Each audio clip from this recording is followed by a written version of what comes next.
Munduan zehar askotan ikusi dugu gure errepideetan gatza botatzen dela izotza urtzeko. Udan ere, fenomeno hau erabili ahal izango dugu helatu bat prestatzeko.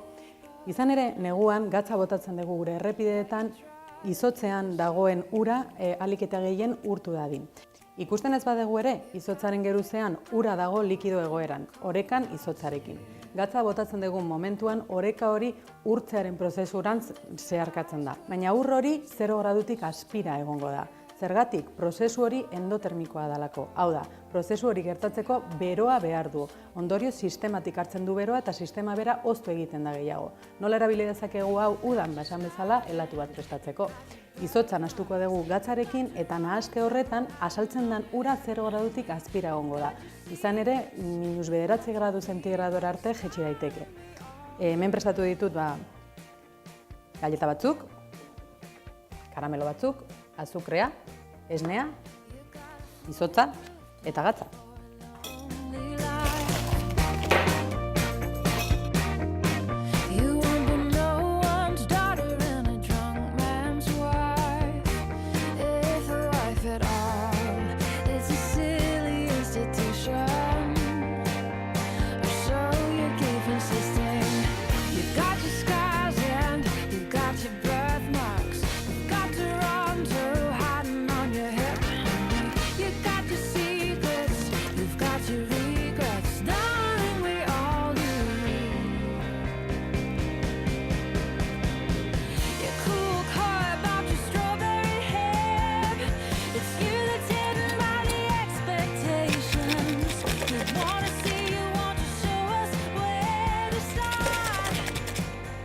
Hemen erraz ikusten dugu izotza urtu egin dela.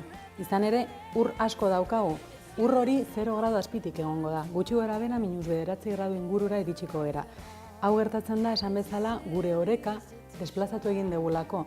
Orduan, oraingo temperatura jaitsi arren, fusio temperatura jaitsi egin dugu, baina oraindikan ura urtuta daukagu, izotza urtuta daukagu.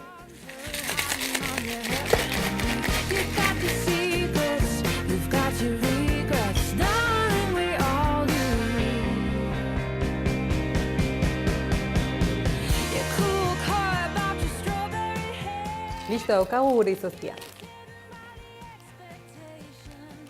Falta zegoen jakatza bakarra, batea.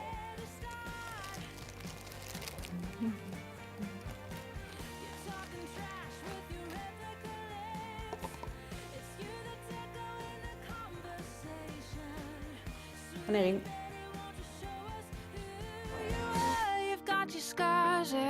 You've got your birthmarks, you've got to run to, hiding on your hip.